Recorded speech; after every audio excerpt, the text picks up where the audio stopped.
거짓 증인은 이런 제목으로 잠언 말씀을 함께 살펴보겠습니다. 18장 23절을 보면 가난한 자는 간청하는 말을 사용하나 부자는 거칠게 대답하느니라 이렇게 기록이 되어 있습니다.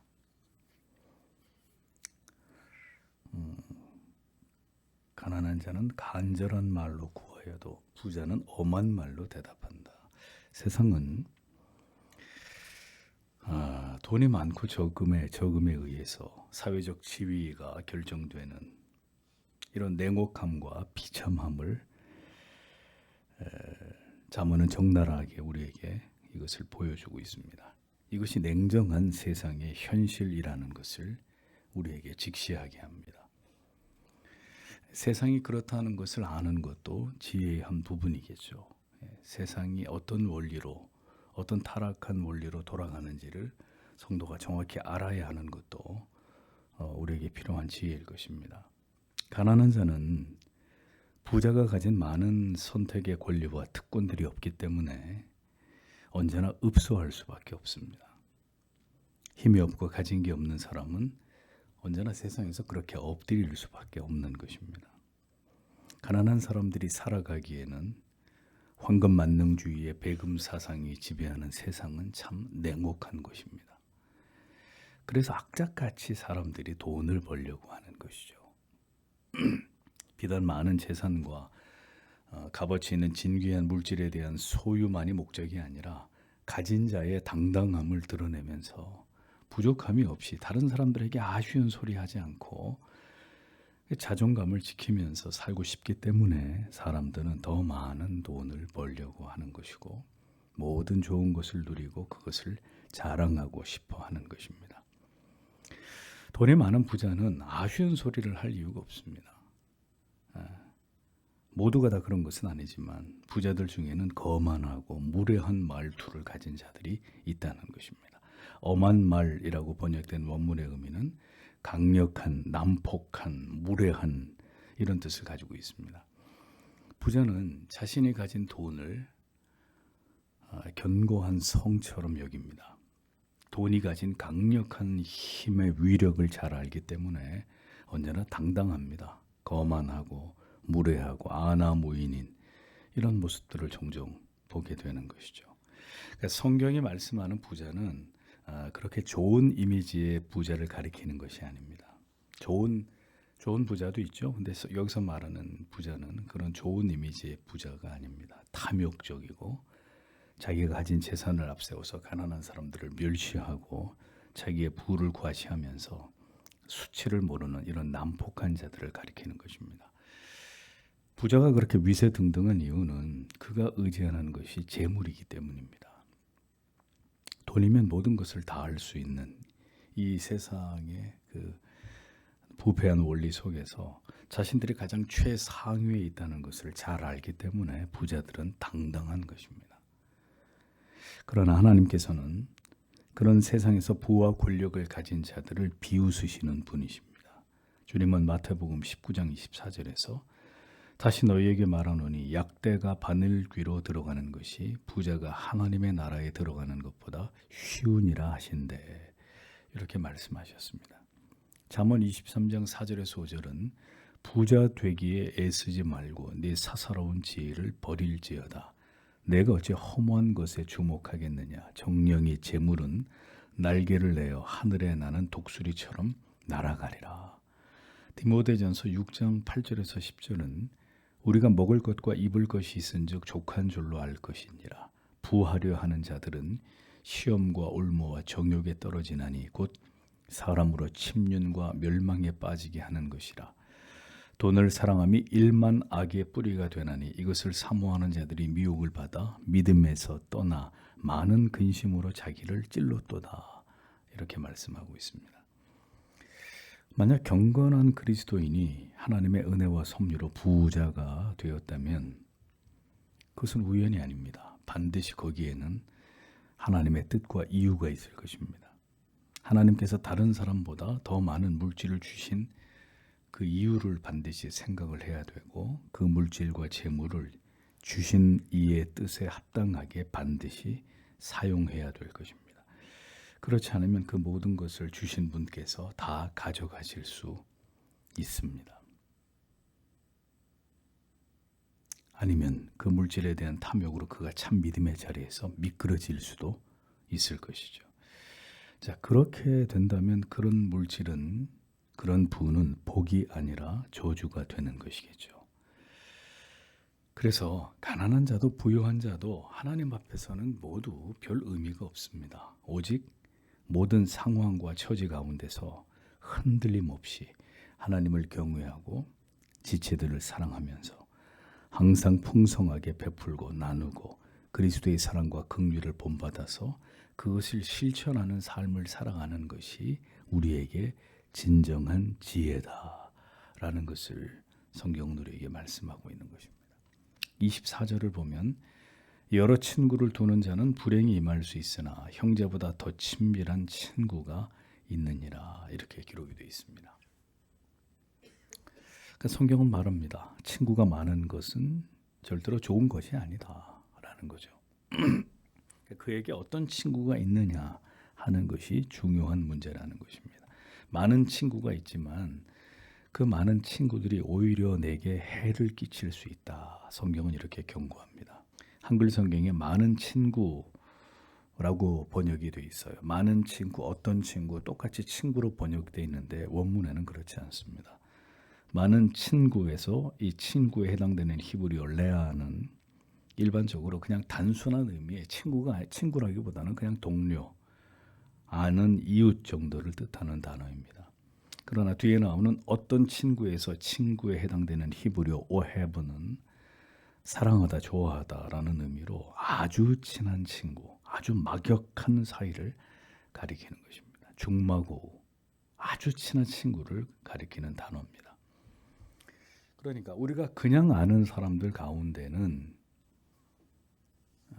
진실한 친구라기보다는 그냥 아는 사람들인데, 그런 사람들 중에는 나를 이용해 먹으려고 하는 악한 사람도 분명히 있다는 것입니다.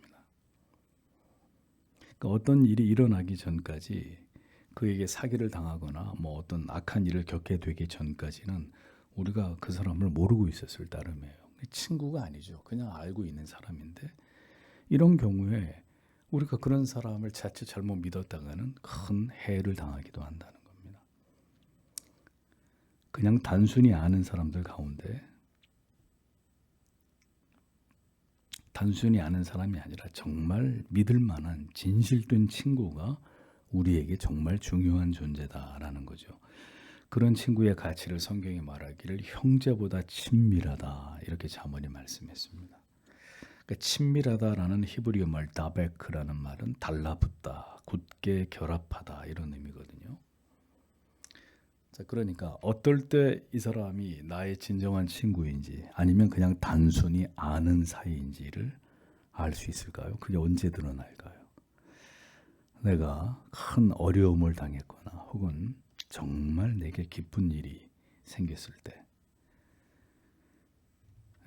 그렇게 기쁜 일이든 슬픈 일이든 내 몸의 일부처럼 나에게 밀착되어서 그것을 함께 느낄 수 있는 정도의 사람, 내가 슬프면 같이 슬퍼하고 나에게 정말 기쁜 일이 생기면 자기 일처럼 기뻐해 줄 수 있는, 나에게 밀착돼서 나와 함께 그 모든 것을 같이 느낄 수 있을 정도의 사람을 가리키는 것입니다. 나의 아픔까지도, 더 나아가서 사실 아픔을 같이 아파주는 것은 어렵지 않은 일이 될 수 있어요. 근데 정말 어려운 거는 나에게 큰 기쁜 일이 생겼는데 그걸 자기 일처럼 기뻐해 주는 것입니다. 그런 사람이라야 진실된 친구라는 겁니다. 우리는 우리의 인생을 지나가는 동안 우리가 겪는 희비애락 속에서 진정한 관계가 무엇인지를 발견하게 되는 거죠. 어떤 사람이 그냥 아는 사람이고 어떤 사람이 나에게 있어서 정말 중요한 친구인지를 발견하게 되는 것입니다. 우리가 아는 모든 사람이 신실한 벗이 아닙니다. 진리 안에서 진정으로 예수 그리스도를 만나서 그리스도 안에서 한 몸이 된 지체들이라야 그들이 진정한 벗이 될 수 있는 것입니다. 사람을 사귀는 일도 인간관계에도 그러니까 지혜가 필요하다는 거예요. 그냥 아는 사람이 많다 보면 그 아는 사람 때문에 언젠가 내가 어려운 일을 당하게 된다. 그러나 정말 나에게 중요한 믿음 안에서 만난 이런 살과 피를 나누지 않았어도 그 이상의 친밀한 친구라면 그런 사람은 우리에게 정말 보석과도 같은 그런 존재가 되는 것이겠죠. 그리스도의 사랑 안에서 피와 살을 나눈 형제는 아니지만 그보다 더 끈끈한 유대로 함께 하나님의 나라를 이루어갈 수 있는 지체들, 그런 존재들이 정말 우리가 인생을 지나가는 동안에 우리에게 소중한 관계가 되는 것이라는 것을 분명히 알아야 합니다. 세상에 쓸데없는 친구들 의미 없어요. 예수 믿지 않는 그냥 세상에서 만나게 된 친구, 글쎄요, 그런 사람과 그리스도인이 어떻게 절친한 우정을 나누는 것이 가능할까요? 영혼이 다른 사람들인데. 그리스도 밖에서의 세상의 무의미한 관계보다는 참된 믿음과 공동체 안에서 모든 것을 함께 나눌 수 있는 관계로 지체됨의 모습이 더 성숙하고 깊어지는 이런 은혜가 우리에게 있어야 하리라고 믿습니다. 그러려면 다 회심한 그리스도인이 되어야 해요. 정말 예수 안에서 조건 없는 사랑을 나누고 정말 이심전심 그렇게 함께 한 마음과 한 뜻으로 아름다운 사랑을 나누면서 주님이 부르실 때까지 가려면 다 그리스도의 사람들이 되어야 돼요. 자기를 다 내려놓고. 그러므로 성도 여러분, 우리가 지체라고 하면서 너무 피상적인 관계에 우리가 머물러 있지 않은지를 돌아보셔야 합니다. 우리가 진정으로 형제보다 친밀함을 교회 안의 지체 간에 가지고 있는지에 대해서 돌아볼 필요가 있습니다. 그리스도 안에서 우리의 지체된 관계는 시간이 지나갈수록 더 긴밀하고 친밀해져야 될 필요가 분명히 있는 것입니다. 그런 관계라야, 지금은 잘 모르죠. 그런 친밀한 관계라야 앞으로 함께 환난을 감당할 수 있고 모든 고난을 함께 이겨나갈 수가 있는 것입니다. 우리에게 예수의 사랑이 더 깊이 스며들어서 믿음의 지체들과의 연합이 형제보다 더 친밀한 그런 관계로까지 발전해 갈 수 있는 이런 은혜가 있기를 우리는 기도해야 되리라고 믿습니다. 19장 9절을 보겠습니다. 거짓 증인은 벌을 면치 못할 것이요 거짓말하는 자는 망하리라, 이렇게 기록이 되어 있습니다. 잠언은 곳곳에서 이 사법적인 문제에 대해서 반복적으로 다루고 있습니다. 제가 이미 여러분들에게 어떤 잠언이 말하는 사법적인 문제에 대해서 여러 번 설교한 것으로 생각이 납니다. 여러 번 이 문제를 강조하고 있어요. 한두 군데에서 얘기하는 게 아니라 곳곳에서 이 법적인 문제, 특별히 이 사법적인 문제에 있어서 위증에 대한 문제, 그리고 판결에 대한 문제 굉장히 강조하고 있는 내용이에요. 잠언이. 이게 왜 이렇게 중요하게 다루어지느냐? 사회적 공법이 무너지거나 흔들릴 경우에는 이것은 매우 심각한 문제를 야기하기 때문이라는 겁니다. 그러니까 공법과 정의를 바로 세우는 문제에 있어서 거짓 증인의 문제는 지혜와 명철을 통해서 매우 철저하게 다루어져야 될 문제다라는 것을 잠언이 강조하고 있는 것입니다. 하나님이 가장 미워하시는 죄 가운데 하나는 거짓 증언을 하는 것입니다. 거짓말하는 것, 거짓말로 이웃에 대해서 거짓된 증언을 하는 것입니다. 하나님은 공정하시고 진실하신 분이기 때문에 이러한 악을 행하는 자를 절대로 용납하지 않으십니다. 모든 것이 다 죄이고 그 죄에 대한 하나님의 징계가 이루어지지만 오늘 성경을 보십시오. 거짓말하는 사람은 멸망당한다, 이렇게 되어 있습니다. 아주 멸절당한다고 얘기합니다. 그러니까 그만큼 하나님이 그것을 미워하신다는 이야기입니다. 거짓으로 인해서 이웃에게 해를 끼치는 이런 악은 하나님이 반드시 그를 징벌하실 뿐만 아니라 그 악인의 최후는 멸망이 된다. 천국에 갈 수 없다는 거예요. 완전히 소멸된다. 그 영혼은 완전히 망하게 된다. 영원한 지옥불에 떨어지게 된다라고 성경이 거짓말하는, 거짓 증언하는 자들에 대해서 분명히 경고하고 있습니다. 회개하지 않고 거짓 증언을 일삼으면서 계속 그렇게 살아가는 악인들에 대해서 성경이 이렇게 분명히 말씀하는 것이죠. 여러분, 마지막 때의 이 세상을, 이 사회를 보십시오. 참 그야말로 아주 극악한, 세상에 무엇이 아름다운 게 있어요? 우리가 매일 눈을 뜨고 신문과 TV에서 뉴스를 대하지만 세상에 어떤 게 아름답고 정의롭고 공정한 게 있어요? 온갖 거짓, 기만, 권모, 술수가 판을 치는 것을 봅니다. 그것도 이 사회의 지도급에 있는 자들이. 아무것도 배울 게 없어요. 아이들이 도대체 뭘 보고 자라겠습니까? 이 시대에. 거짓과 포악과 불의가 가득한 세상은 점점 더 하나님의 심판을 앞당기고 있을 뿐입니다. 결국 하나님의 완전한 징벌, 완전한 멸망만을 이 세상은 앞두고 있는 것입니다. 자, 그런 시대의 그리스도인들은 더 정직하고 더 진실하고 하나님을 경외함으로 불의와 거짓에 맞서는 자들이 되어야 한다는 것입니다. 진리와 정의가 매몰되고 있는데 침묵과 방관과 무관심으로 일관하는 것은 거짓 증언에 동참하는 것입니다. 우리는 언제나 옳은 것을 옳다라고 말하고 틀린 것을 틀리다라고 아니라고 말함으로써 시대의 양심이 되어야 되고 정의의 수호자가 되어야 합니다. 그것이 이 세상 속에서 하나님의 나라를 세워가는 것입니다. 우리가 있는 곳에 거짓과 기만과 속임이 발을 붙이지 못하게 하는 것이 그리스도인으로서의 사명이라는 것을 잊어서는 안 됩니다. 마지막으로 10절에 즐거움은 어리석은 자에게 어울리지 아니하며 종이 통치자들을 다스리는 것은 훨씬 더 어울리지 아니하느니라. 이렇게 기록이 되어 있습니다. 미련하고 어리석은 자에게 사치는 합당한 게 아니다. 그에게 적당한 게 아니다. 성경이 이렇게 얘기합니다. 적당하다라는 번역의 원문의 의미는 바람직한, 어울리는, 적합한 이런 뜻입니다. 사치하다라는 번역의 원뜻은 고상하다, 기뻐하다 이런 의미로 화려함과 기쁨의 의미로 사용이 되었습니다. 자, 미련하고 어리석은 자가 누리는 어떤 종류의 즐거움이나 기쁨은 그에게 절대로 합당한 것이 아니다 이렇게 얘기합니다. 미련하고 어리석은 자가 세상에서 기쁨을, 어떤 형통을, 어떤 종류의 즐거움을 막 세상에서 누린다, 정상이 아니라는 거예요. 그에게 적당한 게 아니라고 성경은 이야기합니다. 어리석은 자가 지금 잠시 어떤 일로 인해서 큰 만족과 기쁨과 행복을 맛보게 된다 하더라도 그것은 재앙이나 저주에 불과한 것이라는 거예요. 하나님의 계명과 뜻을 어기고 어떤 선택을 해서 지금은 굉장히 행복해. 지금은 너무너무 좋아. 세상을 다 가진 것 같아.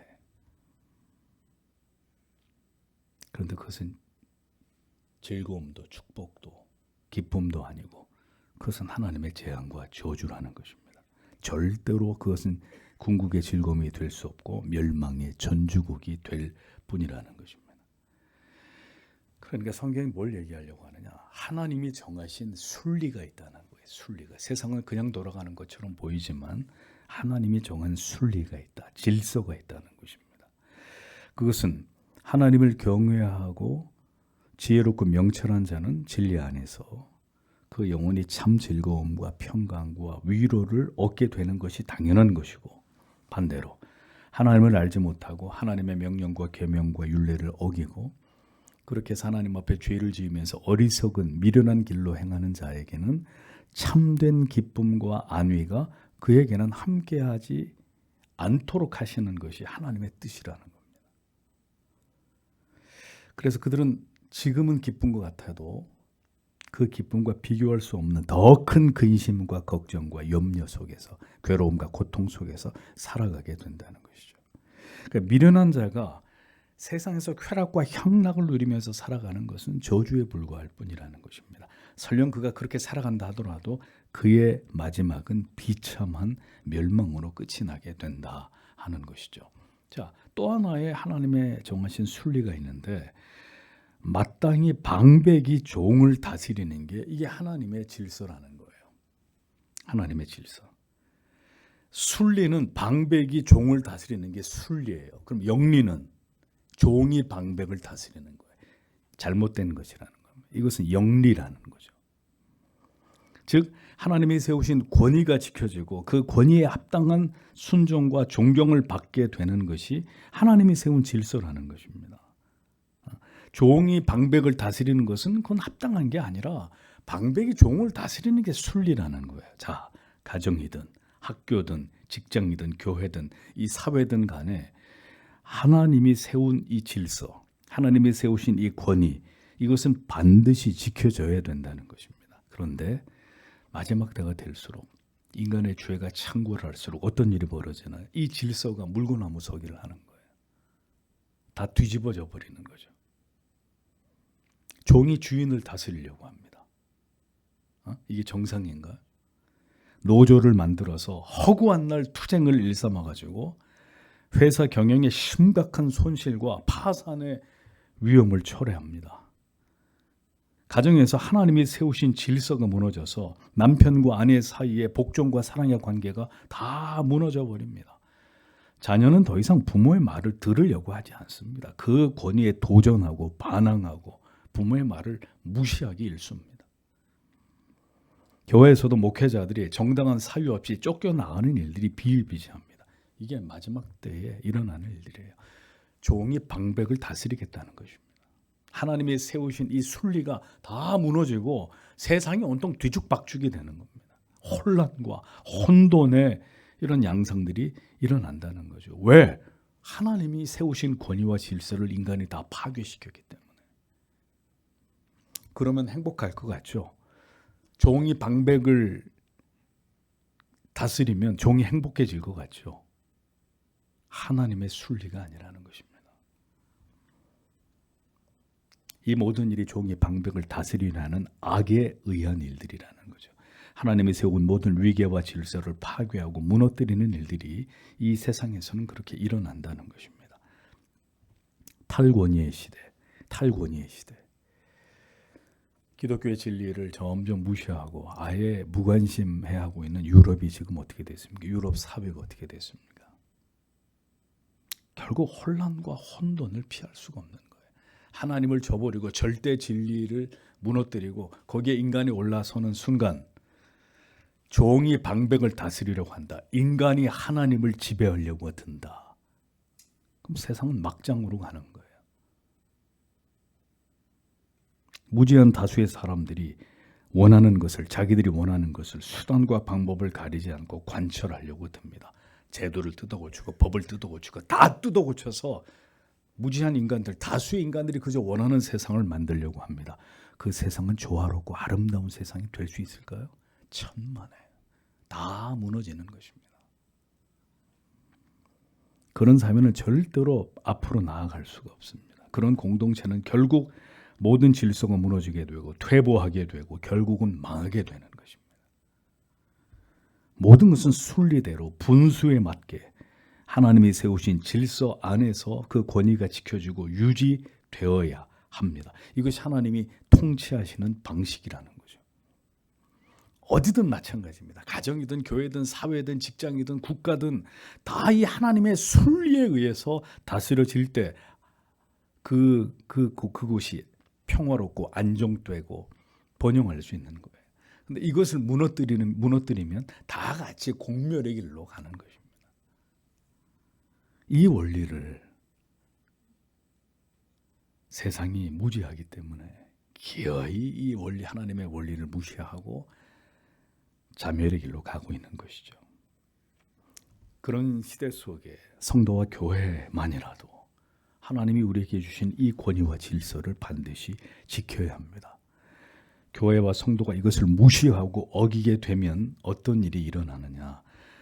교회와 성도가 이 하나님의 권위와 질서를 무너뜨린다. 자, 그러면 이게 도미노 현상처럼 하나님의 교회가 그렇게 무질서해지면 이 사회가 결국 붕괴되기 시작하는 것입니다. 연쇄적으로 무너지게 되는 일이 일어나는 거예요. 그러니까 무너지는 것도 교회로부터 무너지는 것이고 이 세상을 다시 돌이켜서 바로 세우는 일도 세상으로부터 시작되는 게 아니라 교회로부터 시작돼야 되는 것입니다. 교회는 이 세상의 흥망성쇠를 결정짓는 지표가 되는 거예요.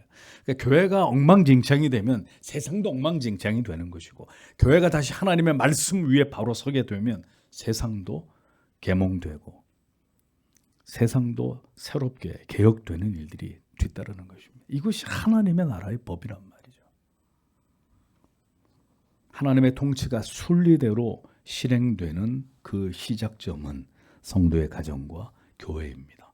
성도의 가정과 교회로부터 사회로 확대되어서 모든 것이 하나님의 뜻대로 권위와 질서 아래서 순응하면서 살아갈 때 세상은 다시 안정을 되찾고 평화로워질 수가 있는 것입니다. 작금의 시대를 보십시오. 하나님을 밀쳐내고 인간을 떠받드는 이 타락한 사상과 정신과 악한 이념으로 인해서 하나님의 권위와 질서가 완전히 무너져 버렸습니다. 그것이 바로 우리가 이처럼 혼란을 겪고 있는 궁극의 이유입니다. 성도의 가정과 교회로부터 다시 순리대로 각자의 위치와 분수에 맞게 하나님이 세우신 질서가 회복되어야 합니다. 모든 것이 제 자리를 잡아야 합니다. 종이 방백을 다스리려고 하는 이런 어처구니 없는 일들이 성도와 교회로부터 벗어나야 세상에서도 그런 일이 일어나지 않는 거예요. 온통 탄핵이고 난장판 아닙니까? 이런 게 왜 일어나냐? 세상에서 이런 일이 왜 일어나느냐? 왜 이런 모든 권위들이 다 붕괴되고 뒤죽박죽이 되어버린 일들이 일어나는 것이냐? 이 모든 것을 통해서 하나님이 교회를 깨우시는 겁니다. 너희가 내 법대로 먼저 순종하라는 거예요. 주께서 사랑하시는 성도 여러분, 이 혼란과 혼돈을 종식시키는 길은 주님의 교회와 성도의 가정부터 다시 하나님의 세우신 질서 안으로 들어가는 것입니다. 오늘도 이 지혜의 말씀에 귀를 기울이십시오. 하나님의 진리의 말씀에 가리키는 바를 따라서 우리는 순종해야 합니다. 그것이 우리의 삶을 안연하게 만드는 첩경입니다. 오늘도 이 지혜의 잠언이 우리에게 주시는 교훈을 생각하면서 오늘도 우리의 가정과 교회와 나라를 위해서 기도하고 돌아가시길 바랍니다. 기도하겠습니다.